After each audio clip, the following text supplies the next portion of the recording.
شہادت حضرت آیت اللہ العظمیٰ سید علی خامنائی اور ان کے رفقا، ان کے گھر کے افراد، اور پھر جو کراچی میں 36 اور جو پاکستان میں 36 کے قریب مؤمنین احتجاج میں شہید ہوئے، ان کی تعزیت پیش کرتے ہیں۔ صلوات پڑھیں بر محمد و آل محمد۔ ارشاد خداوند تبارک و تعالی ہے وَلَا تَقُولُوا لِمَن يُقْتَلُ فِي سَبِيلِ اللَّهِ أَمْوَاتٌ، کہ نہ کہو جو لوگ راہ خدا میں مارے گئے انہیں مردہ نہ کہو، بل احیاء، بلکہ یہ زندہ ہیں، ولیکن لا تشعرون، لیکن تم لوگ ان کی حیات کا شعور نہیں رکھتے۔ یہ ہے سورہ بقرہ کی آیت نمبر 154، اور پھر اس کے فوراً بعد ہے 155 اور 6 اور 7 میں وَلَا نَبْلُوَنَّكُمْ بِشَيْءٍ مِّنَ الْخَوْفِ وَالْجُوعِ وَنَقْصٍ مِّنَ الْأَمْوَالِ وَالْأَنفُسِ وَالثَّمَرَاتِ وَبَشِّرِ الصَّابِرِينَ الَّذِينَ إِذَا أَصَابَتْهُمْ مُصِيبَةٌ قَالُوا إِنَّا لِلَّهِ وَإِنَّا إِلَيْهِ رَاجِعُونَ۔ ہم ضرور و ضرور تمہارا امتحان لیں گے۔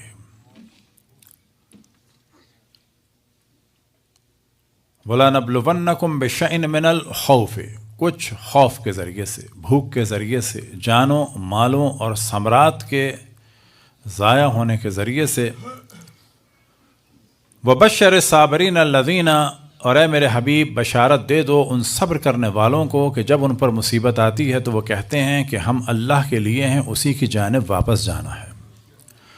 اولئک علیہم صلوات من ربہم ورحمۃ واولئک هم المہتدون، یہی وہ لوگ ہیں جن پر ان کے رب کی جانب سے سلام ہے اور درود ہے، اور یہی وہ لوگ ہیں کہ جو ہدایت یافتہ ہیں۔ صلوات پڑھیں بر محمد و آل محمد۔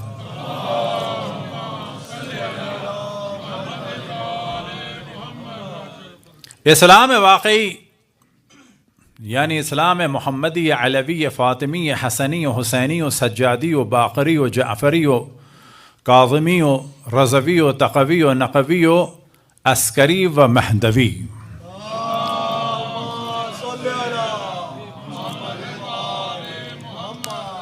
کہ جو در حقیقت مکتب شجاعت ہے اور مکتب شہادت۔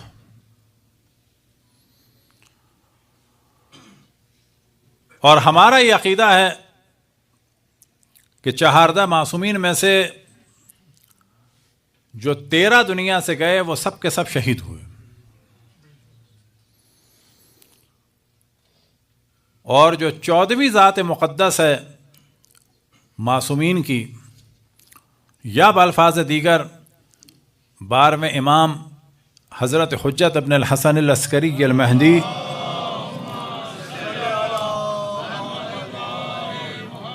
وہ بھی جب دنیا سے جائیں گے تو شہادت ہی کے ذریعے سے جائیں گے۔ اور اللہ سبحانہ و تعالیٰ کے پاس بلند مقاموں میں سے جہاں نبوت ہے، رسالت ہے، امامت ہے، تو وہیں پر بلند مقاموں سے ایک مقام جو ہے وہ شہادت ہے۔ اور اسی مقام کے لیے ارشاد خداوند تبارک و تعالیٰ ہوا وَلَا تَقُولُوا لِمَن يُقْتَلُ فِي سَبِيلِ اللَّهِ أَمْوَاتًا، کہ جو نہ کہو ان لوگوں کو کہ جو اللہ کی راہ میں مارے گئے انہیں مردہ نہ کہو، بل احیاء، بلکہ وہ زندہ ہیں، ولیکن لا تشعرون، لیکن تم شعور نہیں رکھتے۔ اور شہدائے اور معصومین کی شہادت کا جو نتیجہ ہے اور وہ ثمرہ ہے وہ کیا ہے؟ اسلام باقی ہے۔ اور جو باقی علماء اور شہداء کی شہادت کا نتیجہ ہے وہ اس صورت میں ہے کہ اسلام اور زیادہ پھیلے گا۔ آج مذہب حق اہل بیت کے لیے اتنا ہی کافی ہے کہ تمام مذاہب اسلامی کے لوگ دشمنان اسلام کی اطاعت میں ہیں، اور مذہب حق اہل بیت اور ان کے علماء دشمنان اسلام کے نشانے پر ہیں۔ اب ظاہر ہے کہ یہ خبر جہاں صدمے کا سبب ہے، جہاں غم کا سبب ہے،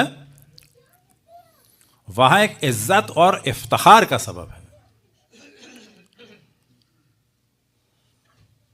بلا شک مکتب اہل بیت پر ظلم ڈھائے گئے، شیعوں پہ ظلم ڈھائے گئے، لیکن جو علماء اللہ سبحانہ و تعالی نے ہمیں عطا فرمائے، ایسے علماء تو کجا، ایسے بڑے بڑے ان کے مذہبی جو افراد تھے وہ بھی ان کو نصیب نہ ہوئے۔ ائمہ اہل بیت جیسے تو ان لوگوں کے نصیب نہیں ہوئے، لیکن کیا واقعاً جو مقام اور مرتبہ ہمارے علماء کا ہے ان جیسے ان کو نصیب ہوئے؟ وہ بھی نصیب نہیں ہوئے۔ یعنی صرف یہ کہہ دینا کہ جی ان کے پاس مولا علی جیسے نہیں ہیں، نہیں، ان کے پاس آغا سستانی، آغا خامنہئی جیسے بھی نہیں ہیں، اور اللہ نہ کرے کہ ان جیسے ہوتے۔ یہ توہین ہے خود ہماری کہ اگر یہ ذہن میں آ جائے کہ جی ان کے بعض بڑوں جیسے جو ہیں وہ اللہ نہ کرے معاذ اللہ ائمہ ہوتے یا ہمارے علماء ہوتے۔ الحمدللہ دنیا آج پہچان رہی ہے اور پہچانتی چلی جائے گی۔ اب یہ جو کچھ دنیا میں ہو رہا ہے اور جو کچھ ہوتا چلا آیا، آج الحمدللہ جتنا پہلے چھپایا جاتا تھا اتنا چھپ نہیں رہا ہے۔ اب بتاتے چلیں کہ جب بھی میں اپنی گفتگو میں کہتا ہوں تو ہمیشہ واضح کر دیتا ہوں کہ وہ علماء جو دشمنان اہل بیت میں سے ہیں، نہ تو ہم جرنلی کہتے ہیں اہل سنت کو، اہل سنت ہمارے بھائی ہیں، جان ہیں، ان کے قدم ہمارے سر آنکھوں پر، وہ رسول اللہ کی وہ مظلوم بھیڑیں ہیں جو بھیڑیوں کے ہاتھ میں، اور یہ ہمیشہ ہم نے واضح کیا۔ عام اہل سنت چاہے وہ حتیٰ ایکٹر یا ایکٹریسز کیوں نہ ہوں، وہ بہتر ہیں اپنے علماء سے۔ کیوں؟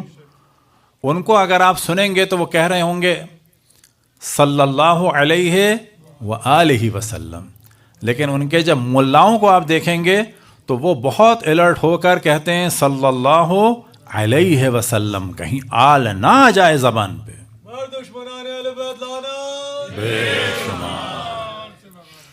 تو یہ تو ایک طرح امتیاز ہے عالم اسلام میں مذہب حق اہل بیت علیہم السلام کو کہ جو اسلام واقعی اور حقیقی محمدی علوی ہے۔ اب اگر دیگر ادیان پہ بھی دیکھا جائے جو ان کا حال ہے وہ سب ان لوگوں کو پتہ ہے، اور جو یہ کام ہوا اس کا حساب آخرت میں تو ہوگا لیکن دنیا میں بھی ہوگا۔ اور دھوکہ دینے کا وہی طریقہ ہے کہ جو شاطر اقوام ہمیشہ دھوکہ دیتے آئے ہیں کہ مذاکرات کے دوران ان پر حملہ کیا۔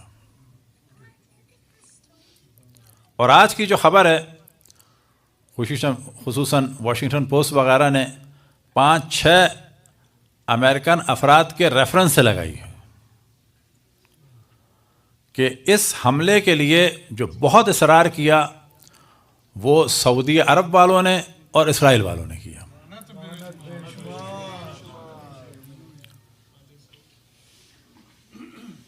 وہ بھی اپنے انجام پہ پہنچیں گے، وہ سمجھ رہے ہیں کہ ان کے پاس یہ سب کچھ رہے گا، کچھ نہیں رہے گا ان کے پاس۔ وہ انتہائی ذلت کے ساتھ اپنے ہی ممالک میں ان کے غلام بن کے رہیں گے، حتیٰ جو مال ہے وہ بھی ان کو ملے گا۔ اگر آج 100% مل رہا ہے تو ایک وقت آئے گا کہ ان کو 1% یا 2% ملے گا، فقط ایک پاپٹ کی صورت میں ان کو رہنا ہوگا، صرف 1 یا 2% ملے گا۔ یہ سب چلا جائے گا دوسروں کے ہاتھ میں، اور یہی ہوتا چلا آیا ہے۔ اور یہ بادشاہتوں کا سلسلہ ہمیشہ رہا، اور ایک جو بہت واضح فرق ہے مذہب اہل بیت میں اور دوسرے مذاہب میں، گو کہ بہت سارے فرق ہیں لیکن ایک فرق کی جانب توجہ دلائیں، درباری ملا کا کانسیپٹ۔ درباری ملا کا کانسیپٹ جو ہے وہ صرف مذہب اہل بیت میں، ہم کسی کو کہہ سکتے ہیں درباری ملا، ہم کسی کو کہہ سکتے ہیں کہ درباری ملا نہیں ہونا چاہیے۔ باقی مذاہب اہل سنت میں جو ملا جتنا درباری ہوتا ہے اتنا ہی مقدس ہوتا ہے۔ وجہ یہ ہے کہ ہمارے ہاں امامت کے لیے عصمت شرط ہے، اور وہاں پر کیا ہے کہ امام فاسق اور فاجر اور زانی اور شرابی سب کچھ ہو سکتا ہے، چاہے وہ ابتدا سے ہو اور چاہے وہ بعد میں ہو جائے۔ ایک اہم ترین کتاب ہے ان کی عقائد نصفی، اس میں جو خاص موضوع ہے امامت کے بارے میں وہ کیا ہے؟ لا ينعزل الامام بالفسق والجور، کہ امام فاسق اور ظالم ہونے کی وجہ سے معزول نہیں ہوگا۔ ہمارے یہاں امام کے لیے شرط کیا ہے؟ معصوم ہو۔ مولوی کی 2 رکعت نماز کے لیے شرط ہے کہ آپ کے نزدیک کم سے کم عادل ہو، یعنی آپ کو نہ پتا ہو کہ وہ حرام کرتا ہے، لیکن اگر آپ کو پتہ چل جائے اور جب تک اس کے ترک کا اور توبہ کا یقین نہ ہو جائے نماز نہیں پڑھ سکتے۔ فخر کرنا چاہیے کہ مذہب اہل بیت میں ہے کہ ہم 2 رکعت نماز نہیں پڑھ سکتے فاسق اور فاجر اور زانی اور شرابی کے پیچھے، اور وہاں پر کیا ہے کہ امام اور خلیفہ ابتداءً بھی فاسق اور فاجر اور زانی اور شرابی ہو سکتا ہے، اور اگر وہ نہ ہو اور ہو جائے تو کیا ہے؟ لا ينعزل الامام بالفسق والجور، کہ امام فاسق اور ظالم ہونے کی وجہ سے۔ اور اس کے حاشیے میں جو علماء نے عبارتیں لکھیں، کیا لکھیں کہ مثال کے طور پر شراب اور زنا اور ظلم میں کیا لکھا کہ اللہ کے بندوں پر ظلم، یعنی ظالم جو ہے وہ خلیفہ ہو سکتا ہے۔ اسی طرح سے اگر کوئی فاسق و فاجر اور زانی و شرابی حملہ کرے اور پہلے والے حاکم کو ہٹا کر یہ قابض ہو جائے تو جیسے ہی اس کا تسلط ہوگا وہ خود بخود اولو الامر اور خلیفۃ المسلمین اور امام بن جائے گا، اور اس غلبے کے ذریعے سے جو امام بنتا ہے اس کو فقہ اہل سنت میں کہا جاتا ہے امام المتغلب۔ اصل یہ چیزیں ہیں ان کے عقائد کی۔ ہمارے یہاں کیا ہے کہ امام جماعت بھی جو ہے وہ اگر فاسق ثابت ہو جائے تو نماز نہیں پڑھ سکتے، چاہے وہ سگا بھائی ہو چاہے باپ ہو۔ تو ہمیں فخر کرنا چاہیے پہلے مرحلے میں کہ ہمارے پاس اسلام واقعی ہے، وہ اسلام واقعی جو ہے وہ زبان چلانے سے نہیں ہے، وہ اہل بیت کے ذریعے سے۔ صلوات پڑھیں پر محمد والے محمد۔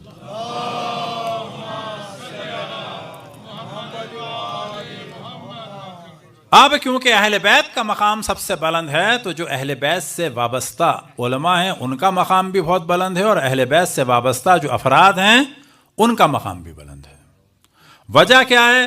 یہ اپنا ذاتی مقام نہیں بلند، یہ اہل بیت سے وابستگی کی وجہ سے بلند ہے۔ صلوات پڑھیں پر محمد و آل محمد۔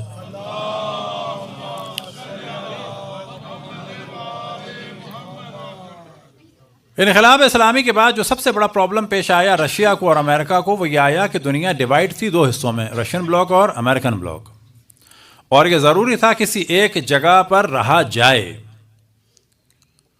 اور سب سے پہلے جو کہا جا سکتا ہے کہ ایک ہمارے مرجع اور عالم کے ذریعے سے اس پولیٹیکل ورلڈ میں جو ایک نعرہ بلند ہوا وہ کیا بلند ہوا؟ لا شرقیہ ولا غربیہ، نہ ان کا نہ ان کا، نہ مشرق کی نہ مغرب کی۔ یہ ایک اہم ترین موضوع تھا، اور یہ ایسا موضوع تھا جو دونوں لابیز کے لیے خطرناک تھا۔ اللہ کا شکر ہے کہ وہ جو رشیا تھا وہ بھی ڈیوائیڈ ہوا اور یہ بھی ڈیوائیڈ ہوگا۔ ابھی تو اس کی ایک فائل کھلی ہے ایپسٹین فائل کی صورت میں، اور اس وقت اس پر بہت بوجھ ہے، یاد رکھیں اس شیطان پر، اس پر بہت بوجھ ہے کیونکہ کبھی بھی اور چیزیں کھل سکتی ہیں، وہ روکی گئی ہیں۔ اور ساتھ میں خود ڈسکس ہو رہا ہے کہ وہ آدمی اس وقت زندہ ہے یا نہیں ہے، اور ہے تو کہاں ہے، کس ملک میں ہے، اور کس کے لیے جاسوسی کر رہا تھا، یہ کیوں لوگوں کو ان کاموں میں لگا کہ کن کن کو بلیک میل کرنا چاہتا تھا۔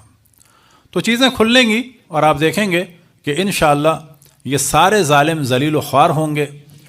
ہمارے دشمنوں کو خداوند تبارک و تعالیٰ آپس میں مشغول فرمائے، ایک دوسرے کے خون کا پیاسا بنائے، ایک دوسرے کے جان کا دشمن بنا دے۔ اس دعا کی قبولیت کے لیے بر محمد والے محمد صلوات۔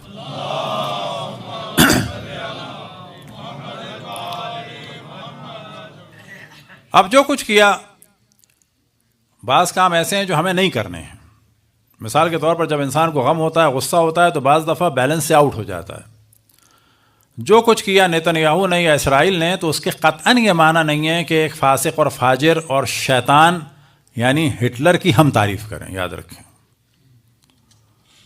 بعض دفعہ لوگ جذباتی ہو جاتے ہیں کہ جو کچھ ہٹلر نے کیا صحیح ہے، نہ، بالکل غلط کیا، وہ فاسق تھا، شیطان تھا بالکل. یہ کبھی نہیں ہو سکتا کہ اس کے ظلم کی وجہ سے اس ظالم کی ہم تعریف کریں. بہت بیلنس ہو کے چلنا چاہیے. اہل بیت علیہم الصلاۃ والسلام کے اگر ہم ماننے والے ہیں تو یہ روش ہے.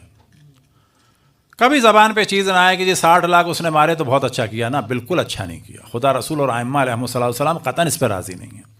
اس فاسق، اس شیطان یعنی ہٹلر کی تعریف کرنا بالکل حرام ہے، گناہ ہے. تو کبھی بھی ایسی نہ پوسٹ ڈالیں نہ ایسی بات کریں، کیونکہ یہ مذہب حق اہل بیت اور عدل اور انصاف کے خلاف ہے کہ اس کے ظلم کا انتقام کس صورت میں لیا جائے. ان مظلوموں کو قتل کی ہم تائید کریں یا اس فاسق اور فاجر کی ظلم کی ہم تائید کریں، یہ والی کیفیت نہ ہو. الحمدللہ عموماً شیعہ اس قسم کی افراد تفرید میں نہیں ہے، لیکن ہونا بھی نہیں چاہیے. یہ اپنے ذہن میں رکھ لیں. کبھی بھی یہ جملہ نہ زبان پہ لائیں، اس شیطان کی تعریف نہ کریں، اس کے کبھی نہ کہیں کہ اس نے اچھا کیا، اس نے بالکل غلط کام کیا، بالکل حرام کام کیا، وہ انتہائی ظالم آدمی تھا اور ابھی بھی عذاب میں مبتلا ہوگا اور یوم القیامت شدید ترین حساب میں مبتلا ہوگا. ہم 1000 افراد بھی اپنے شہید کروا دیں، لیکن آیا اس وقت اگر ایک یہودی بچہ یا زائنس بچہ آ جائے تو اس کو ہم ایسے دھکا بھی دے سکتے ہیں حتیٰ انگلی سے؟ نہ، حرام ہے. ہم کبھی بھی ظلم نہیں کر سکتے. تو یہ ایک فرق ہے اہل بیت میں اور غیر اہل بیت میں. آج کے دور میں آپ دیکھیں کہ جہاں بھی بات ہو رہی ہے عدل کی اور انصاف کی اور شجاعت کی، تو مگھوم پھر کے نام کس کا آ رہا ہے؟ شیعوں کا آ رہا ہے. اس شہادت کے بعد اگر آپ دیکھیں کہ پاکستان میں صرف جو اہل حدیث اور دیوبندی انتہائی خبیث ملا ہیں وہ تو بول رہے ہیں، بڑبڑا رہے ہیں. وہ اس وقت سوگ منا رہے ہیں UAE، قطر اور کویت کے ریڈاروں کا. تو یاد رکھیں کہ یہ ان کے بیسس پہ حملہ تھا، ان کے ریڈار پہ حملہ تھا، اور ان ریڈاروں کو توڑ کے در حقیقت ان دونوں شیطانوں کو پہلے نابینا کیا گیا ہے. تو عوام پر حملہ الگ چیز ہے، بیسس پہ حملہ بالکل الگ چیز ہے. تو کچھ ملا تو بیسس کا سوگ منا رہے ہیں، لیکن اگر جنرلی آپ دیکھیں جتنے بھی صحافی ہیں، جتنے بھی پولیٹیشینز ہیں عموماً، اور جتنے بھی حتیٰ ایکٹر ایکٹریسز ہیں، وہ سب کے سب جو ہیں وہ سوگ کی باتیں کر رہے ہیں اور تائید کر رہے ہیں، اور یہ اقرار کر رہے ہیں کہ ہمارے پاس ایسے علماء نہیں ہیں. یعنی اپنے مکتب کے ضعف کا اعلان کر رہے ہیں. اور یہی کہا جا سکتا ہے کہ یہ کم ترین ثمرہ ہے اور ایک نتیجہ ہے شہداء کے خون کا. صلوات پڑھیں بر محمد والے محمد.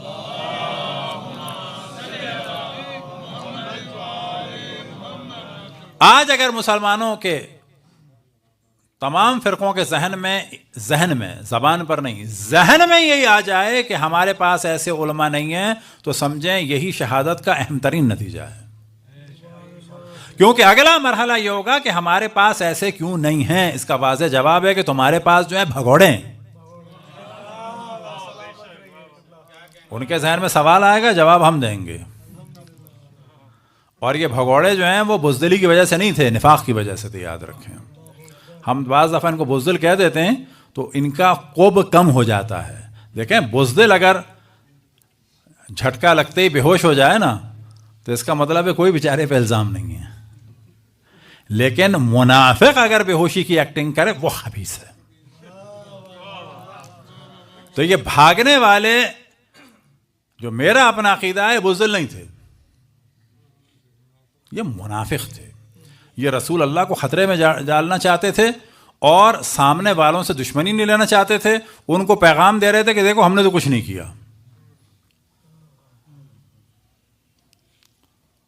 تو جو ہم نے عرض کیا کہ اہل بیت علیہم السلام سے وابستہ ہونے کے نتائج ہیں، انہی میں سے چند نتائج یہ ہیں، اور اس شہادت کے ذریعے سے اور انشاءاللہ چیزیں واضح ہوتی چلی جائیں گی.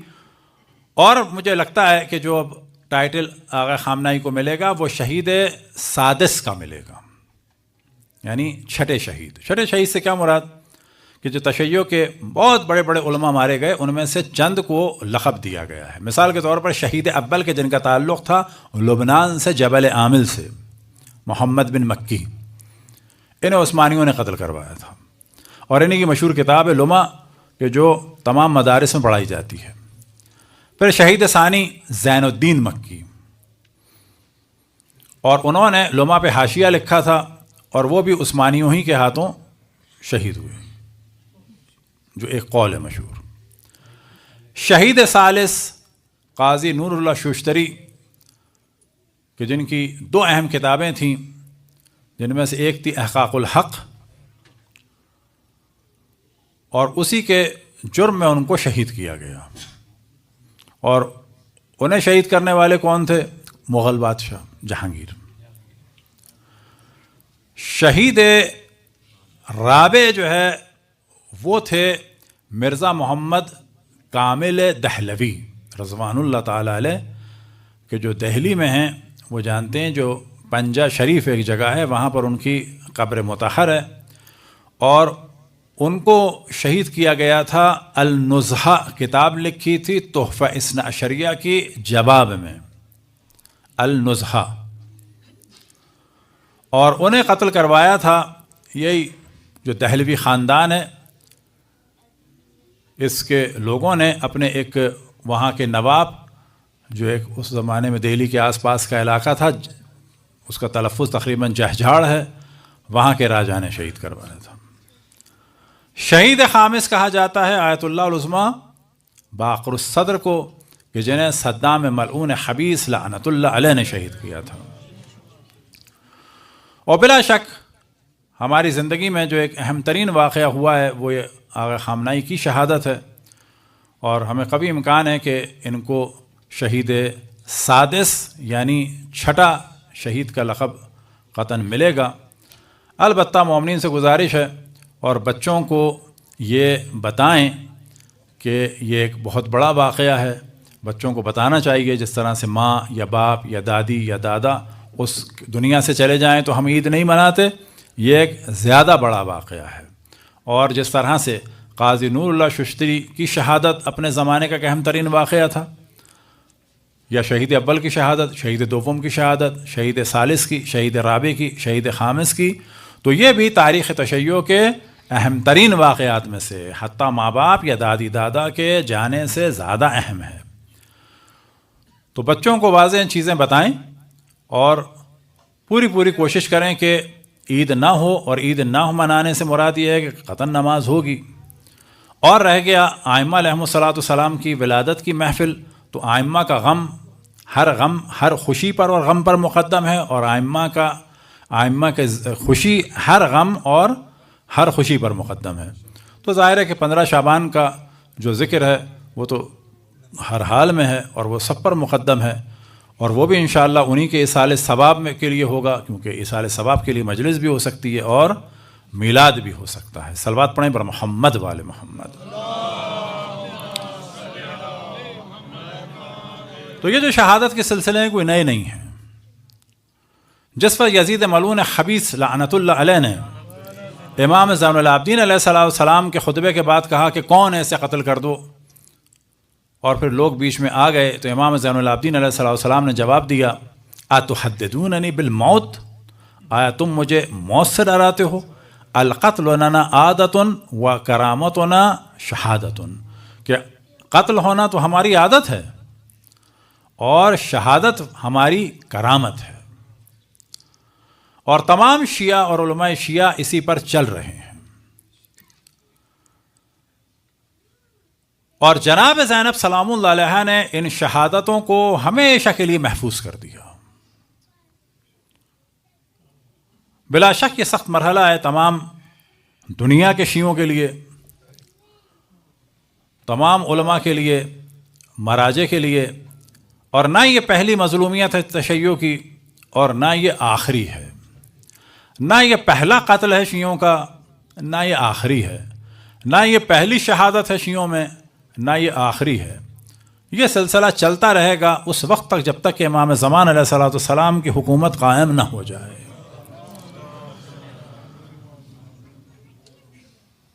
تو جہاں ہمارے پاس امام حسین علیہ الصلوۃ والسلام ہیں شہادت کے لیے، تو وہاں ہمارے پاس امام حسین کی شہادت کے بعد جرت کے ساتھ مقابلہ کرنے والوں میں بھی ہمارے پاس وہ ہستیاں ہیں جن میں سر فہرست امام زین العابدین علیہ الصلوۃ والسلام اور حضرت زینب صلوات اللہ وسلام علیہا، حضرت ام کلثوم سلام اللہ علیہا، حضرت رقیہ، حضرت سکینہ، حضرت فاطمہ بنت حسن، حضرت فاطمہ بنت حسین، رقیہ بنت علی، ختیجہ بنت علی، صفیہ بنت علی، فاطمہ بنت علی، ام الکرام بنت علی، حضرت امام حسن کی ازواج، امام حسین علیہ السلام کی ازواج، مولا امیر المؤمنین کی زوجہ جو کربلا میں تھیں، لیلہ بنت مسعود ابن خالد، یہ ساری ہستیاں، اور خصوصاً ان سب میں حضرت زینب سلام اللہ علیہ،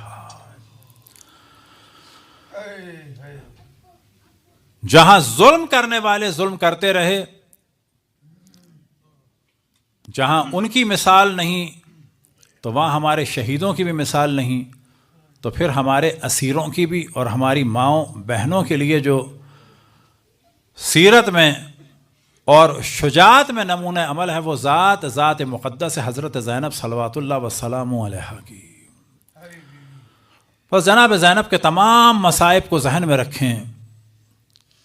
دو جملے جناب زینب کے میں ہمیشہ بیان کرتا ہوں اور واقعاً اس سے بہتر جملے ہو نہیں سکتے۔ تمام مصائب جناب زینب کو نانا کی شہادت اور ماں کی شہادت اور والد کی شہادت اور والد کی مظلومیت اور امام حسن کی شہادت اور امام حسین کی شہادت، اور پھر 11 محرم کو جب مقتل سے گزارا گیا تو امام حسین کا جسم اطہر ہے، لیکن کون سا جسم اطہر کہ جس پہ گھوڑے دوڑائے گئے ہیں، اور اس عالم میں امام حسین کا جسم اطہر ہے کہ پیٹھ پسلیوں سے مل چکی ہے، اور جناب زینب سلام اللہ علیہ پسلیاں پیٹھ سے مل چکی ہیں۔ جناب زینب نے جب امام حسین کے جسم اطہر کو دیکھا تو ارشاد فرمایا انت اخی، آیا تم میرے بھائی ہو؟ پورے واقعات کربلا کو ذہن میں رکھیں، کچھ رخصت کے مصائب بیان کریں گے، لیکن ایک وقت آیا کہ جناب زینب نے اپنے آپ کو اور بیویوں نے اونٹوں سے گرا دیا۔ تصور کریں کہ حسین کے جسم کو مقتل میں دیکھ رہے ہیں یہ تمام اہل حرم، اور کل ہی دیکھا تھا 10 محرم کو عصر عاشور کو اس عالم میں کہ رخصت آخر کے لیے آئے تھے، اور جب رخصت آخر کے لیے آئے تھے تو ساری بیویوں نے امام حسین کو رخصت کیا، جناب زینب نے بھی رخصت کر دیا، لیکن پھر اس کے بعد ندا دی یبن الزہرا محلن محلا، اے فرزند زہرا ذرا آہستہ آہستہ۔ امام حسین کے قدموں کی رفتار تھم گئی، امام پلٹ کے آئے اور سوال کیا کہ بہن زینب کوئی کام ہے؟ تو جناب زینب نے ارشاد فرمایا کہ جو زبان حال میں مقاتل میں بیان ہوتا ہے کہ جب میری ماں دنیا سے جا رہی تھی تو مجھے وصیت کی تھی کہ حسین کے گلے کا بوسہ لینا۔ امام حسین کے سامنے جناب سیدہ کا مقتل بیان ہو گیا، امام حسین نے دل یہ کہتا ہے کہ سر کو جھکایا ہوگا، اور قریب آنا شروع ہوں گے، آنکھوں میں آنسو ہوں گے، کیونکہ اس وقت جناب زینب اور جناب ام کلثوم اور امام حسین اور ایک جانب جناب فضہ یہ ہستیاں تھے کہ جنہوں نے جناب سیدہ کو دیوار و دروازے کے درمیان دیکھا تھا، ٹوٹی ہوئی پسلیوں کے ساتھ دیکھا تھا۔ امام حسین قریب آئے، جناب زینب نے گلے سے لگایا، ان کے گلے پر اپنے ہونٹوں کو رکھا اور رخصت کر دیا، لیکن اب جو امام حسین آگے بڑھتے ہیں تو حسین کی ننھی بیٹی قدموں سے لپٹی ہوئی ہے۔ اجرکم اللہ، یہ وہی بچی ہے جو باپ کے سینے پہ سوتی تھی، یہ وہی بچی ہے جو باپ کے سینے پہ سوتی تھی۔ اجرکم اللہ۔ ایک وقت آیا کہ جناب زینب نے وہ منظر دیکھا کہ سینے پہ شمر سوار ہے۔ یہ منظر شاید بچی نے بھی دیکھ لیا ہو کہ وہ سینہ کے جس پہ میں سوتی تھی اس پر شمر سوار ہے، اور ایک ہاتھ میں خنجر ہے، دوسرے میں حسین کی ریش مبارک ہے۔ یہ خنجر چلنے لگا تو زینب نے ندا دی اے شمر ابھی خنجر نہ چلا، اے شمر ابھی خنجر نہ چلا۔ یہ باز گشت ختم نہ ہوئی، زمین کربلا ہلنے لگی، ملائکہ نے ندا دی الا قتل الحسین بکربلا۔ لیکن ایک وقت آیا کہ سر کو تن سے جدا کیا گیا۔ مقاتل میں بیان ہوا کہ 12 وار کر کے سر کو تن سے جدا کیا گیا۔ اب حسین کا سر تن سے جدا ہو کر کوفے کی جانب بھجوا دیا اور دشت کربلا میں حسین کا جسم پڑا ہے۔ اب ایک وقت آیا کہ عصر عاشور زینب نے حسین کا جسم دیکھا، پھر ایک وقت آیا کہ جب خیمے جلنے لگے اور بچے کھو گئے تو اس میں حسین کی لاڈلی بھی کھو گئی۔ اب جو مقتل میں سکینہ سکینہ رقیہ رقیہ کی آوازیں لگاتی ہوئی جناب زینب اور جناب ام کلثوم آئیں تو کیا دیکھا کہ حسین کے سینے پر بچی سو رہی ہے، ہاتھوں میں اٹھا لیا، اپنے سینے سے لگا لیا، بچی گھبرا گئی، لیکن جیسی اپنی پھوپھی کو دیکھا تو اطمینان ہوا، لیکن یہ سینہ کون سا سینہ ہے کہ جس پہ ابھی گھوڑے نہیں دوڑے۔ پس زینب نے اپنے بھائی کو اس عالم میں بھی دیکھا کہ سینے پہ سر ہے، اور زینب نے اپنے بھائی کے اس جسم کو بھی دیکھا کہ سر تن سے جدا ہے، اور 11 محرم کو حسین کا وہ سینہ دیکھا کہ جس پہ گھوڑے دوڑائے جا چکے ہیں۔ جناب زینب نے اپنے آپ کو گرایا، امام حسین کو اپنے سینے سے لگایا، جناب زینب کا سینہ امام حسین کے سینے پہ، اور ہاتھوں کو جناب امام حسین کے جسم کے نیچے داخل کیا، اور اس کے بعد خداوند تبارک و تعالیٰ سے راز و نیاز شروع کیا، اور اس عالم میں شروع کیا کہ سب کچھ قربان کرنے کے بعد کوئی اظہار فخر نہیں فرما رہی بلکہ دعا فرما رہی ہیں، اور فرماتی ہیں الہی تقبل منا قربان القلیل، یا اللہ تو مجھ سے اس مختصر سی قربانی کو قبول فرما۔ یہ ہیں شہداء کی مائیں۔ امام حسین کی بہن نے تمام شہداء کی ماں اور بہن کو صبر کرنا سکھا دیا۔ پھر ایک وقت آیا کہ دربار عبید اللہ ابن زیاد میں ایک جانب امام حسین کا سر ہے، بیویوں کے سروں پہ چادریں نہیں، امام زین العابدین نے گلے میں توق، ہاتھوں میں ہتکڑیاں، پاؤں میں بیڑیاں، بس مصائب ختم ہو گئے۔ ایک وقت آیا کہ عبید اللہ ابن زیاد ملعون نے جناب زینب سے کہا اے زینب تم نے دیکھا کہ اللہ نے کیا کیا؟ تو جناب زینب نے فرمایا تمام مصائب زندگی جناب زینب کو ذہن میں رکھیں، دربار کے منظر کو ذہن میں رکھیں، مقتل کے منظر کو ذہن میں رکھیں، بھوک و پیاس کو ذہن میں رکھیں، رسول اللہ کو زہر دیا گیا ذہن میں رکھیں، فاطمہ کی پسلیاں ٹوٹی ذہن میں رکھیں، علی پہ ضربت لگی ذہن میں رکھیں، امام حسن کے جگر کے ٹکڑے تشت میں ذہن میں رکھیں، امام حسین کے جسم پہ گھوڑے دوڑائے گئے ذہن میں رکھیں۔ یہ سب کچھ مصائب زینب کی نگاہوں کے سامنے جب زینب نے گرج کے کہا اے عبید اللہ ابن زیاد وما رأیت منہ الا جمیلا، میں نے اللہ سے سوائے اچھائی کے کچھ نہیں دیکھا۔